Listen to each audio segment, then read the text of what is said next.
Multiple monitors, add border collision. Windows.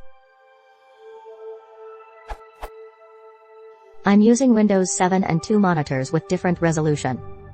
As you can see, the right monitor is bigger than the left one, so when I try to go to the right upper corner of the left monitor to hit the close button, I have to aim exactly, because there is no corner where my mouse will get caught.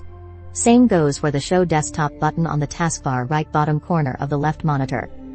So is it possible to add some invisible collision border, where my mouse can't get through and I can easily hit the mentioned buttons as I would with a single monitor?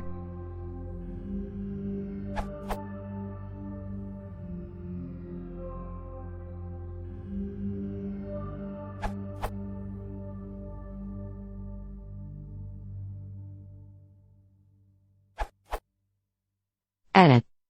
Hey, someone else already asked almost the same question. Multi-monitors in the corners of the screen. And then, this URL becomes a solution.